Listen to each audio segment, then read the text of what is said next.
2003-cü ildə çəkilib Elnarə Xəylovanın W3 qrupunu tərk elədikdən sonraki ilk klipidir. Bu dövrlərdəki obrazında Aygün Kazımovadan çox ilhamlanmışdı. Şıltaq qız obrazı. Səhv etməmsə repressiya dövrünü canlandıran bir klip çəkiblər. Tünzalə Ağayeva da 2001-ci ildə Bakı payızı müsabiqəsindən özünü tanıtdırır. Nədənsə bu klip tapılmır ki, tapılmır. Təqdimatında həmən axşam Bakıda zəlzələ baş verir. Növbəti klip Mananadan gəlir. Manananın Yol klipi onun 2003-cü ildə çəkilən ilk klipidir. Çox maraqlıdır ki, Manana 1999-cu ildə Bakıya gəlir. Vaqif Gərayzadə ilə başlayırlar işləməyə. Yuxuma gəl mahnısı ilə tanınır və o dövrlərdə hətta KVN Planet Binance Bakunun bir parodiyası da var. Manananın Yuxuma gəl mahnısı. Yəni artıq 99-da 2000-də o məşhur idi. Konkret olaraq 2000-ci konsertindədir o. Hə. Hətta 99-un sonlarında ABA telekanalının Yeni il proqramında da Manana artıq bizim bir yerli artist kimi həmin o Yuxuma gələr mahnısını oxuyur, amma çox maraqlıdır ki, 3 il, 4 ilə yaxın bir müddət ərzində bir rəsmi klip olmayıb. Müəyyən dəniz qırağında falan video çarxlar var, televiziya çəkilişləri falan var. Bu amma onun ilk rəsmi klipidir. Fuad Ələşov tərəfindən çəkilib. Solunur Fuad Ələşov. Eldar Mansurovun musiqisi, İkram Əliyevin sözləri. Məsələn, görüntü çox gözəldir. Hə, çox gözəldir. Yəni 3 il gözləməyinə dəyər. Eynən. Kliplə bağlı maraqlı məlumatlardan biri də odur ki, bu klip o dövrdə yeni başlayan bir tendensiyanı, kliplərin içinə reklam yerləşdirmə tendensiyasını özündə ehtiva eləyir. 2.52 o hissədə Barjomi firmasının reklamını görürük. Gördüm. Gördün? Məşhur Barjomi. Daha qarşıdadır, hə. O vaxtlarda yenə başqa bir neçə kliplərdə də vardı. Məsələn, Aygün Kazımovanın Depressiyondayım klipində Rabitə Bankının reklamı vardı. İstifadə etməyə başlamışdılar reklamları. Burada sizin reklamınız ola bilərdi. Manana demişən yenə Planet Binance Bakudan bir stat gətirim. Deməli, orada bir skeç var. Kamerton verişi. Aynısı kamerton verişi. Nadir Qafarzadə gəlir. Deyir ki, mən Gürcüstanda gedib oxuyuram. Deyir, yox. Deyir, onda Manana da burada oxumasın. Növbəti klip Elnarə Xəylovanın Qəm Otağı mahnısına çəkilən klipdir. Qəm Otağı 2003-cü ildə çəkilib Elnarə Xəylovanın W3 qrupunu tərk elədikdən sonraki ilk klipidir. Klipin ilk saniyələrində o dövrdə hələ məşhurlaşmamış Nəsib Nuru görürük aparıcını. Sonrakı illərdə Nəsib Nur Akademiya layihəsi ilə Space TV-dəki bir o gün ortasında bir məşhur bir verilişi var. Onunla məşhurlaşmışdı. Burada hələ ki tanınmırdı. İsə Məlikovun musiqisi. Bir də Elnarə Xəylovanın müəyyən illər sonra etiraf elədiyi bir şey var ki, ilk dövrlərdəki bax bu dövrlərdəki obrazında Aygün Kazımovadan çox ilhamlanmışdı. Şıltaq qız obrazı Aygün Kazımovadan ilhamlanmışdı, amma o qədər də oxşarlıq insanlar tərəfindən məncə hiss olunmurdu. Yəni müqayisələr olunmurdu. Öz təsdiq xəttini yarada bilmişdi məncə. Orijinaldır. Yəni Aygün özü elə düşünə bilər, amma əlaqəsi yoxdur. Məncə də. Məsələn, Elnarə də sonradan üslubunu dəyişib. İlk vaxtlardakı üslubu tamamilə fərqli idi. Ara sıra qayıdır hansısa layihələrdə, amma tam olaraq o insanlar desən o köhnə Elnarəni görə bilmirlər. O da düşünürəm ki, özünün də vuruladığı məqamlardır. Hardasa yaş, müəyyən illərin üzərindən keçmək. Məncə elə hər şey öz dövründə gözəldir. Yəni nələrsə qaytarmaq. Hə, məsələn, Unutsan xəbər ver mahnısı çox gözəl mahnıdır. O kimdir? Məryəm Əlibəyli'nin. Məsələn, o çox gözəl. O tam o dövrünün mahnısıdır. Ya da məsələn biraz daha keçmiş edək. Aynısı ortaq mahnıları var idi onların. Tərgin. O da məsələn bir rock deneməsi kimi və s. Haqlısan, hər dövrün öz Elnarəsi var. Qəşəngdir. Mən də artıq olduğu kimi qəbul edirəm. Növbəti klip Zamiq Hüseynovun Dəymərəm qəlbinə klipidir. Zamiqin ilk klipidir bu Dəymərəm qəlbinə. Piki Axundovanın bəstəsidir. Hansı ki o Piki Axundova ki Aygün bəylərin çox məşhur Qəlbimin Səsi adlı bir mahnısı var. Məncə insanlar adını bilməsələr də belə mütləq ki melodiyasını tanıyacaqlar. O mahnının da bəstəkarı, həmin bu mahnının bəstəkarı da olan Piki Axundovadır. Səhv etmirəmsə 2003-2004-cü illərdə çəkilib bu klip. Zamiq Hüseynovun əsas o başlanğıcını elədiyi Uçduq mahnısından bir neçə il əvvəl daha ciddi bir işdir. Səhv etməmsə repressiya dövrünü canlandıran bir klip çəkiblər. Ona görə o dövrlərdə mən çox izləməmişdim televiziya kanallarında bu klipi. Sonrakı illərdə 2005-ci ildə Uçduq mahnısı radiolarda səslənir. İnsanlar Zamiq Hüseynovun üzünü görmürdülər. Ümumiyyətlə mahnının klipi yox idi. Sonrasında klip çəkilir. Hardasa mahnı populyarlaşandan bir neçə aylar sonra klip çəkilir və SS Production tərəfindən çəkilir klip. O dövrdə də Uçduq klipi həm də SS Production'ın istehsal etdiyi siqaretlərin reklam afişalarında da belə marketlərdə falan istifadə olunurdu. Dəymərəm qəlbinə isə çox fərqli bir ampulada da, daha ciddi bir ampulada olan bir Zamiq görsənir. Yəqin ki, burada elə Piki Axundovanın təsiridir. Mütləq ki, hə. Ehtimal ki, məsələn, Zamiq onun tələbəsidir və s. Eynən. Böyük ehtimal görməyənlər var. Xeyli klipi izləməyən insanlar var. Mən də çox illər sonra bu yaxınlarda izləmişəm bu klipi.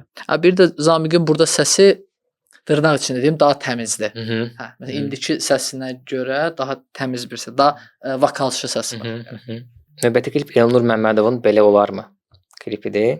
Kifayət qədər məşhur. Kifayət qədər məşhurlaşmışdı, düzdür. Elnur Məmmədovun ilk klipi də Belə olarmı mahnısına çəkilib, onun da ən böyük hitlərindən biridir. Elnur Şeron qrupunda fəaliyyət göstərirdi. Vaqif Gərazədənin rəhbərliyi elədiyi Şeron qrupunda W Trionun bir kişi versiyasıdır Şeron və oradan da çox istedadlı ifaçılar çıxıb, Samir Cavadzadə olsun, Ülvi olsun. Elnur solo fəaliyyətə başladı. 2000-lərin ortalarında səhv etmirəmsə 2004-2005-ci illərdə, bu da o dövrə aid olan bir klipdir. Bir çox sənətçilərin vizit kart mahnılarını bəstələmiş olan Gövhər Həsənzadənin bəstəsidir. Elnur bu klipdə çox xarizmatik görünür. Eynən. Və bu mahnı mənim yaddaşımda demək olar ki, mahnının orijinalından daha çox Yeni Ulduz coverları ilə yadımda qalıb. Yəni hər mövsüm mütləq ki, bir iştirakçı bu mahnını oxuyurdu. Çox qəribə şəkildə də əksər hallarda bu mahnını oxuyan yarışmanı tərk edirdi və oradan yadımda qalıb. Çünki yarışmanı tərk edəndən sonra ifaçılar bir dəfə də son dəfə də mahnını oxuyurdular və yarışmanı tərk edəndən sonra bu mahnını ifa edəndə belə olarmı deyəndə lap belə dramatikləşirdi. O çox yadımda qalıb bu mahnı ilə bağlı.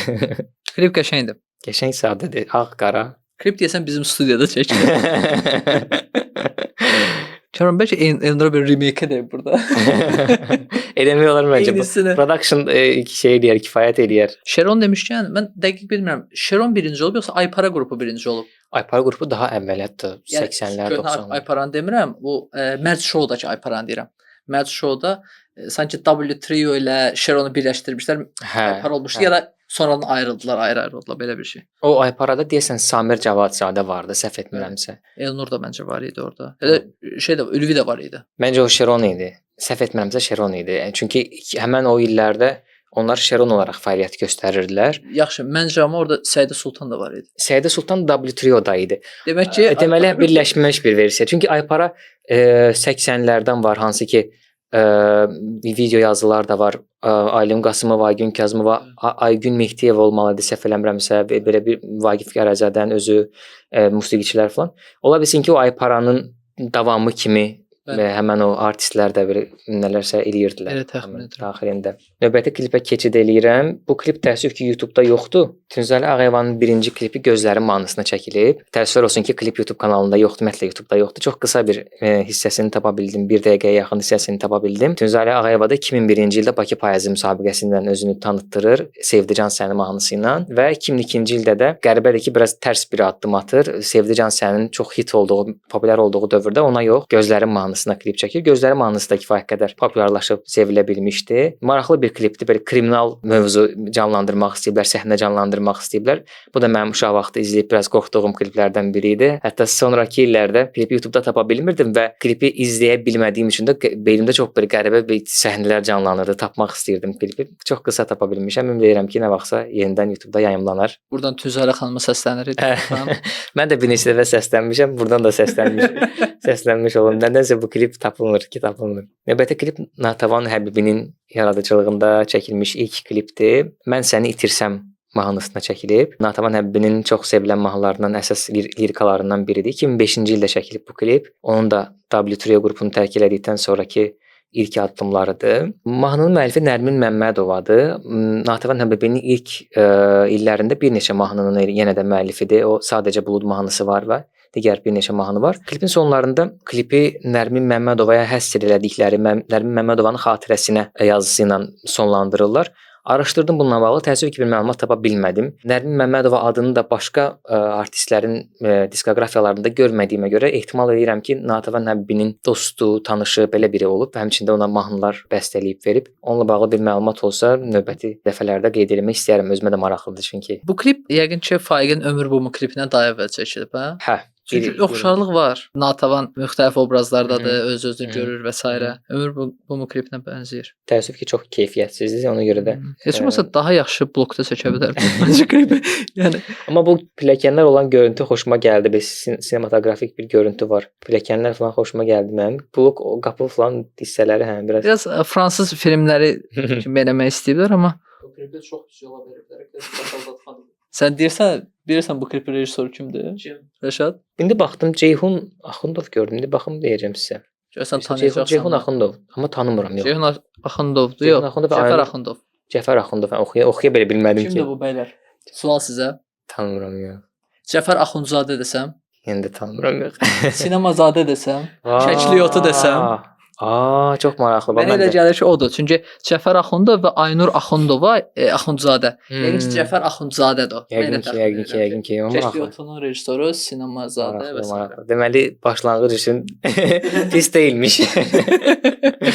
Davamını elə gətirə bilibsə, deməli pis deyilmiş. Bu sənə qəşəngdir. Kamran. Bu qəşəngdir. Abi yox, bu biabırçı. İşin bulan düşərək qaldı gedir. Sinema Plus-da film yayımlayacaqsan deyə. Növbəti klip Roza Zərgərlinin klipidir. Mən Roza Zərgərlini 2011-12-ci illərdə tanıdım. Yenə bu mahnı ilə Eşqimin Köləsi mahnısından, amma ona çəkilən ikinci kliplə, remake mahnı və kliplə. Amma maraqlıdır ki, 2003-cü ildə artıq başlamışdı fəaliyyətə. Demək olar ki, Tünzali Ağayeva, Elnarə ilə falan eyni vaxtlarda başlamışdı, amma yəni hardasa 8-9 il ərzində heç bir populyarlıq falan gəlməmişdi. Çox az bir qism tanıyırdı məncə. Bu onun ilk klipidir, Eşqimin Köləsi klipi. Sonrakı illərdə artıq Lider TV-nin dəstəyi ilə, səhv eləmirəmsə 2011-12-ci illərdə ard-arda klipləri yayımlanırdı. Atəş, Qəlb, Eşqimin Köləsi və o dövrdə populyarlaşdı, amma ilk addımları ondan 8-9 il əvvələ təsadüf eləyir. Roza Zərgərlin mən bilən rejissorluğu bitirib. Səhv eləmirəmsə. Ola bilsin ki, bu ilk klipini də elə özü çəkib. Bir çox kliplərini özü çəkib. Özü çəkib. Samiranın bir çox kliplərini o çəkib. Samiranın Rəbbim klipi, hətta Xatirə İslamın çox məşhur bir klipi var. Zülmətlilərin övladıyam. Onun rejissoru Roza Zərgərlidir. Bax, xahiş edirəm sənət dünyası məni qınamasın, amma bir gün Roza Zərgərli çox ciddi onun yaradıcılığından söhbət etmək lazımdır. Çünki Roza Zərgərli deyəndə nədənsə insanların beynində yanlış dediyim fərqli təsəvvürlər yaranır. Amma sənət olaraq, məsələn, adicə onun Bakı vaxtı ilə verilişi çox gözəl verilişi idi. Yəni onu eləməklə belə sənətə böyük töhfə vermiş oldu. Bu birinci məsələ. İkinci məsələ. Çox qəşəng mahnıları var. Eşqimin Köləsi, Qəlbdən Sevən, İstanbul Qızı. İstanbul Qızı gözəl mahnıdır, klipi də gözəldir. Sözləri Zəmxan Yaqubundur, səhv eləmirəmsə mahnı. Yəni bu tip bir yaradıcılıq var ortada, bir iş var. Məsələn, yeni müğənnilər çıxarır, sevinci çıxarır və s. Bir iş var ortada. Yəni ciddi olaraq onun yaradıcılığından söhbət etmək lazımdır. Təqdim etmək lazımdır. Mən də düşünürəm. Buradan Roza xanıma da müraciət edirəm. Gəlsin də verir çəkir Roza xanım. Və Roza Zərgərlinin ikinci albomu vardı. Albomun adını xatırlamıram, amma onu xatırlayıram ki, albomun içindəki bütün şəkillər, bukletindəki bütün şəkillər rəssam tərəfindən çəkilmiş orijinal rəsm əsərləri idi. Məsələn, bu onu həm albomun bukletində o rəsm əsərlərini yer vermişdi, həm də albomun təqdimatında bütün o rəsm əsərlərini böyük bir tabloda təqdimat eləmişdi. Məsələn, bunun özü də çox maraqlı bir ideyadır məncə. Onun hər mahnıya uyğun bir tablonun rəsm əsərinin çəkilməsi, bunun həm albomun bukletində yer alması, həm o təqdimatda nümayiş olunması çox gözəl layihələrdir. Yəni yaradıcı və ideyaları olan bir artist kimi mən də onu səhv etmirəmsə, həmin albomun içində Dünya mahnısı var. Nadir Əzmovun Dünya mahnısı və onun YouTube-dakı video rolikində o tablolar görünür. Hə, ola bilər. O da qəşəng mahnıdır. Roza Zərgərli Dünya yazıb dinləyə bilərsiniz. Eynən. Son klipə keçid edək. Sevda Yahyayevanın O Zaman klipi. Sevda Yahyayevanın O Zaman klipi 2007-ci ilə təsadüf eləyir. Sevda da Yeni Ulduz iştirakçılarından biridir. Yeni Ulduz 2-də finala çıxmışdı. Səhv etmirəmsə Rəcəb Musayevlə olan o mövsümdə ikinci, üçüncü yerlərə qədər gəlib çıxmışdı. Bir neçə il yarışmadan sonraki bir neçə il bir susqunluq oldu. İlk klip o zamanla başladı və yenə mahnının musiqi müəllifi yenə Yeni Ulduz 1-in iştirakçılarından biri olan Pərviz Mahmudovun bəstəsidir. Hansı ki Pərviz Mahmudov da çox Röya, Aygün Kazımova üçün çox hit mahnılar bəstələmiş bir bəstəkardır. Röyanın Bəlkə də mahnısı və bir çox mahnılar Pərviz Mahmudovun da eynən də Sevda Yahyayevanın O Zaman mahnısı. Klip o dövrdə biraz qalmaqallara səbəb olmuşdu. Gürcü rejissorunun çəkdiyi bir klipdir. Bəzi səhnələr hansısa kliplə oxşarlıq təşkil elədiyinə görə o vaxt belə bir mağazin verilişlərində göstərilirdi bu tərəfi. Amma mahnı mənə gəlir Sevda Yahyayevanın ən sevilən mahnılarından biridir. Onun da ilk və ən çox səs gətirən mahnısıdır deyə düşünürəm. Bu günə qədər elə bir şey olmayıb da Azərbaycanda gürcü rejissor gəlsin və yaxşı bir şey çıxsın. Mümkün deyil elə bir şey.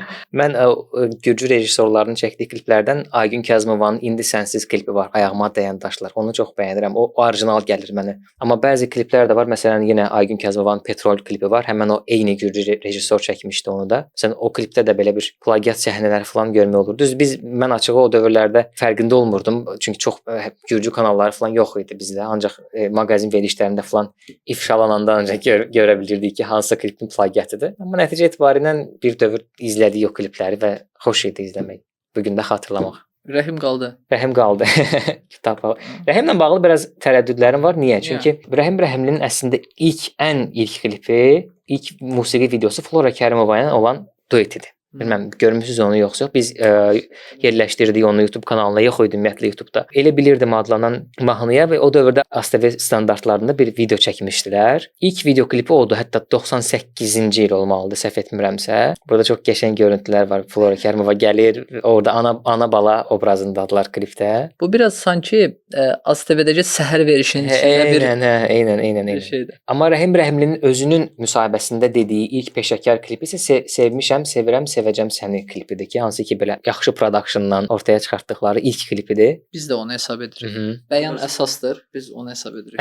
Çox qəşəng klipdir. Burada mahnının adından yola çıxaraq Sevmişəm, Sevirəm, Sevəcəm səni, yəni keçmiş, indiki və gələcək zaman səhnələrə canlandırılır, müəyyən əsrlərə, tarixə səyahət edirlər klipdə. Klipin ssenarisini kim yazıbsa, çox Bu klipin ssenarisini yazıb Ələkbər Əliyev. Planet Paniz Baku ikinci rejissoru, həmçinin aktyor Ələkbər Əliyev yazıb. Rejissoru da ehtimal ki, Həsən Əliyevdir. Təksəbir Həsən. Təksəbir Həsən Əliyev. Həsən özü də burada çəkilib. Dueldə. Vay, baxmaq istəyirəm orasına. Hə, Dueldə. Rusiya yerinə get, səhv etmirəmsə orada olmalıdır. Axırlarına gətirdim. 3:15-dəyəm, hələ ki görməmişəm, o hepsinin qarşıdadır. Görəcəksən. 20-lərdə, 3:20-lərdə. Ha, gördüm. Ağ köynəkdir. Maraqlı. Burada Planet Çalanda Süleymanbəyli, Teymur Teymur Süleymanbəyli. Akif Süleymanbəy, Teymur oğludur. Akif Süleymanbəyli, hə. Kliplə bağlı yenə maraqlı məlumatlardan biri odur ki, klip 2000-ci illərin sonlarında, dekabrında təqdimat olunur və təqdimatında həmən axşam Bakıda zəlzələ baş verir. O ərəfələrdə ondan öncə daha güclü bir zəlzələ baş vermişdi. Həmən gündə zəlzələ olur və biraz qorxudur insanları. Səhv etmirəmsə hətta o dövrdə Rəhim Rəhimlinin çox yaxın dostu, həm də duet ortaqları Almaz Ələsgərova bu təqdimata gələn anda baş verir o zəlzələ. Sonra onların arasında bir zarafat mövzusuna çevrilib ki, mən sənin təqdimatına gələndə zəlzələ baş verdi. Əla. Təşəkkürlər məlumat üçün Rəşad. Sağ olun, mən çox xoş idi. Çox sağ olun. Növbəti proqramda görüşmək üzrə. Növbəti proqram üçün mövzunu növbəti dəfə biləcəksiniz. Sağ olun.